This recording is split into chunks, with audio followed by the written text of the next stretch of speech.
What I'm speaking of specifically is obviously this debacle of a situation from Genius. Let's take it back first at the beginning in January, okay? In the beginning of January, they did a video about a week after I did a video about the music producer community, and they basically used one of my references to a Tribe Called Quest song, as well as information that I share within my videos.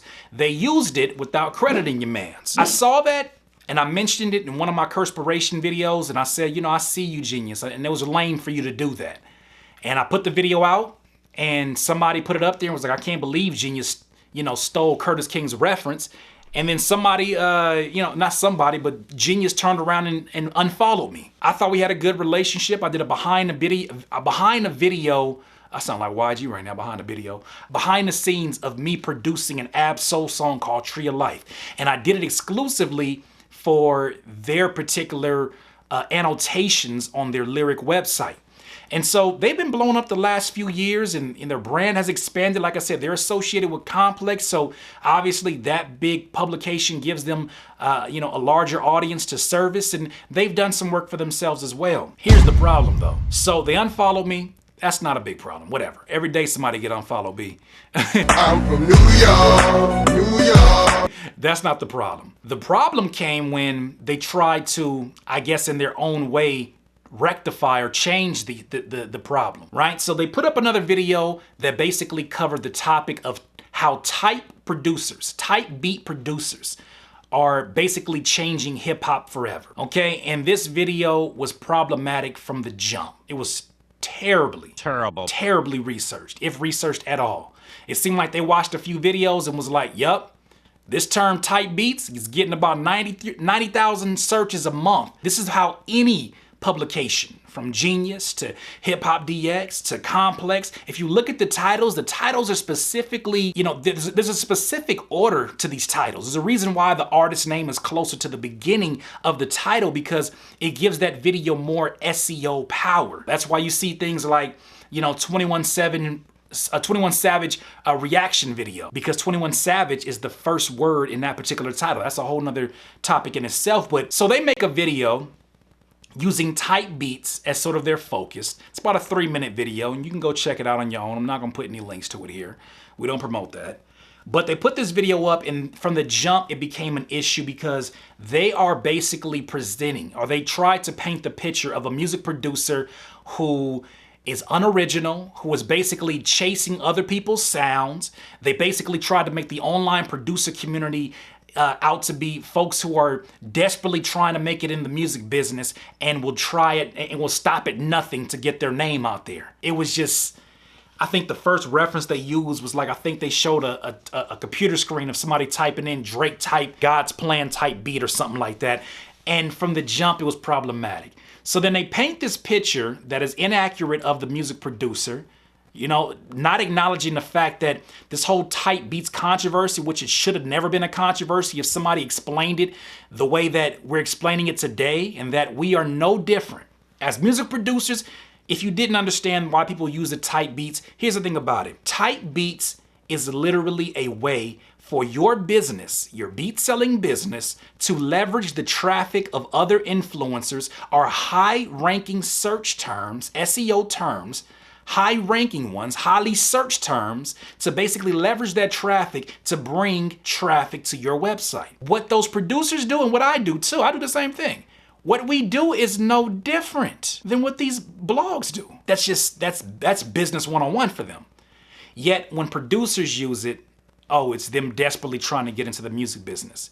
It couldn't possibly be because these young dudes are trying to go into business for themselves because it's an oversaturated music business or music industry that they see a better chance of making money on their own dime, on their own time, in their own style, as opposed to going around and chasing people in these studio sessions. They see it as, I have the freedom to make music from home and run whatever hours I want to, spend whatever hours I want to spend with my family. They look at this and say, I can be an entrepreneur from home. I start to feel a few different things. When I saw it, y'all saw, if you follow me on Twitter, @CurtisKing, you saw that I actually went straight for him. I have to speak as a leader in this situation and not spaz out, because if I would have spazzed out, that would have made me look like an idiot. I would have not looked like the leader that I know that I am. Basically, I would have been in a position where people would have been like, why are you so out of pocket? Why do you care so much about this? You know, but the reason I care is because I know that there's producers out there who felt the same hesitation that I felt before I actually jumped into this business, right? When I was so scared of what I would look like to my peers,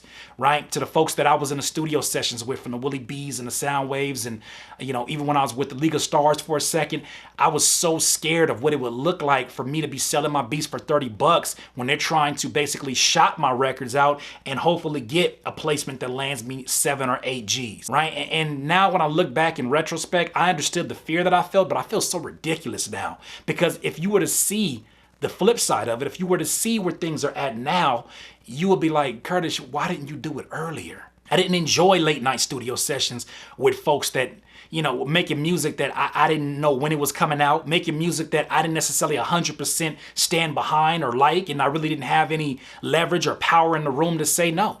I didn't enjoy driving back from LA all the way to the Inland Empire. If you don't live out here, you don't understand how far that is, but it's about an hour-and-a-half drive with no traffic. A lot of producers are not asking what lifestyle they want to live first before they start to decide, well, I just want to sell my beats because I make beats. Why do you want to do it? I basically addressed it and I said what I said. Of course, they didn't respond because, you know, they sort of shoot their shot and disappear, and that's how they're doing it. This is what makes me believe that they're doing this literally. You're basically trolling the hell out of the producer community. I see it. It's bullshit, but I see it because I know exactly what you're doing. You're trolling.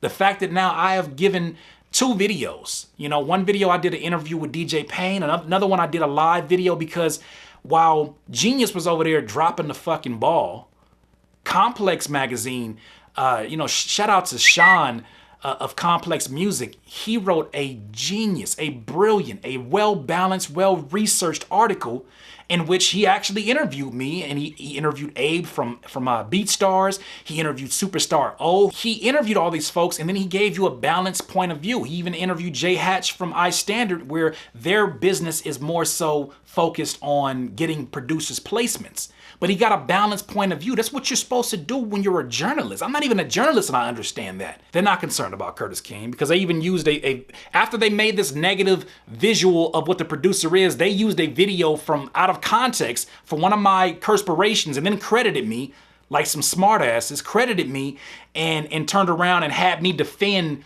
this bullshit image that they created of the producer. And would you know that I made more money in 1 year than I made in 10 years, 10 years pursuing placements? No, you're not going to do that. And the beautiful thing about living in 2018 with the internet the way that it is that the same access that you have to the audience you have, I got the same access on my YouTube channel. I can jump on and I can create content a lot faster than y'all. Especially when you're sitting in rooms and you got to go back and forth between, okay, are these edits okay? Okay, this is good to go. Okay, have you heard back from Todd over in video editing? Did he get those inserts in? No? Okay, no? Okay, cool. Well, wait. I don't have to do none of that. I get to work and I put it out and I got the same access. The thing about it is you cannot produce the content that I produce. You cannot produce at the speed that I produce. I will destroy y'all when it comes to this. One, because I have authenticity in the fact that I am a producer. And a lot of y'all are having a lot of vibes, and I feel so bad for the host because I feel like the host is just relaying this propaganda. And he probably has no idea of the backlash that is occurring or getting ready to occur. And I feel bad for the guy. I don't know the guy. I feel bad for him because I feel like he's not the bad guy in this situation. It's the folks that are co-signing this and saying, yeah, this is good to go. This is going to go rule. This is really gossip. It's going to really get them talking. We'll get a podcast from Curtis out of this. You've exposed yourself when you did this. And I see you for the trolls that you are. Now from here, you get no more responses. You will do what you do, and the damage that you already tried to do has already been done. But the beautiful part about it was that look what the result of it was. So this garbage happened, and then I woke up to my Twitter account. I woke up to text messages, people saying, man, did you see Genius features you in the video? DJ Payne hit me in the DM and was like, yo, that's kind of wild how they did you on that video, or did us, because they actually quoted him. Somebody actually called that man from Genius, called him and said, hey, you know, we want to kind of understand this beat leasing business because you shed some light on some stuff.